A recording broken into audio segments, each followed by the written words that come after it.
everyone, it's Rachel, and in this video I'll be showing you what we received in the Home Sweet Home themed Sophie and Toffee Pixie Box, as well as show you how to create a glittery forest themed jar using some of the supplies included. If you would like to know more about these Sophie and Toffee craft subscription boxes, I'll leave some links down below. So in this Sophie and Toffee Pixie Box, we received a mini kitchen cookware silicone mold, green and pink glitters, transparent film, mini flower stickers, a plastic container,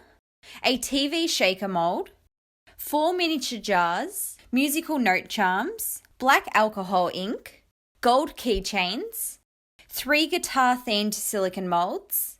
a jar silicone mold with 2 jar corks, butterfly stickers, jump rings and eye screws, fastener buttons, and finally some ribbon. So to begin making my forest silhouette design, I firstly drew out the image on a piece of paper, and then here I'm just colouring it in with a marker. So you can see I've got 2 wolves in the centre and then some large forest trees on either side, as well as some birds and the moon in the sky. I then took the transparent film and I placed this over top of my drawing, and then using my black and white Posca pens, I went over this onto the transparent film, and I actually learnt this technique from Sandra Arts, who made her bottle this way as well and drew on some transparent film to get the picture or the image that she wanted. So here I'm just colouring all the silhouettes in with my black Posca marker, and I also went over the moon with my white marker, plus I added some stars as well. Then to add a little bit more detail to the leaves or the branches of the trees, I went back in with my needle tool once the paint had dried, and I just scraped away some of that black paint because the trees were looking just a little bit chunky and I wanted to thin them out a little. Next, I collected a bunch of glitters, and I really love these colours together, so you can see that I've got a range of greens and aquas and blues. So here's also what my silhouette drawing looks like on the transparent film, and then I've also got my jar silicone mold as well. So the first thing I did was flip out the edges of the silicone mold, and that way it would be a lot easier to place my design inside. I took the transparent film, and here I'm rolling it into a cylinder, and then to hold it in place I'm just using a piece of clear sticky tape.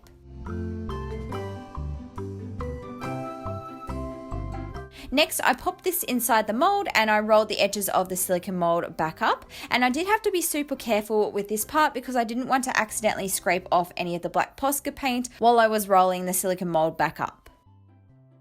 So moving on, I took some 2-part epoxy resin, and then here I'm using my scales to measure out equal parts. I ended up using 40 grams of each part of resin, but it wasn't quite enough, so I did have to create a little bit more mixture, so I do recommend using more than 40 grams. I slowly mixed the 2 parts together and I continued until all the white swirls had disappeared. Once the resin was ready, I then poured this clear resin on the outside part of the jar in front of the silhouette, and that way it would remain clear and no glitter would get in the way of my image.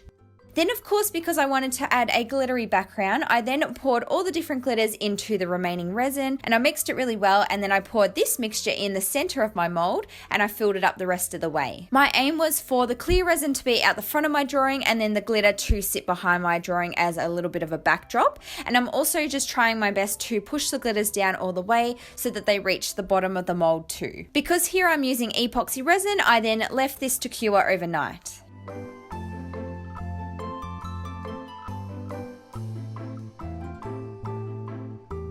So this is what my jar looks like once I popped it out of the mold, and you can see that the glitters didn't quite fall the way that I originally planned. So to fix that, I'm pouring out some UV resin on a sheet of baking paper, and then I'm mixing in all those same glitters again, and I'm going to be pouring this mixture into the jar.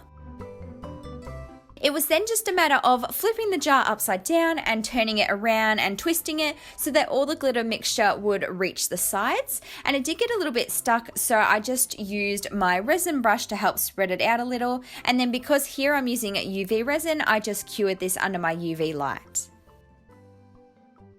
So here is what my finished forest silhouette jar looks like. This was quite a simple project to make, but I wanted to keep it fairly simple so it wouldn't take away too much from the design. You can see that the transparent film technique worked out pretty well. I did have some of the black paint pull away from just one tree, but then other than that, I think it turned out really nicely. I love the colors of the glitter in the background, and I think the only downfall would be the amount of bubbles in the resin at the bottom of the jar, just because they couldn't escape to the top and pop naturally, because the transparent film was in the way. I never seem to have too much luck with bubbles in my resin, but at the same time, I'm not super mad at it in this particular project because it does kind of look like snow on the ground in the forest. So if you enjoyed this video, please don't forget to give it a big thumbs up and also subscribe to my channel for lots more crafty videos, and I'll see you next time. Bye guys.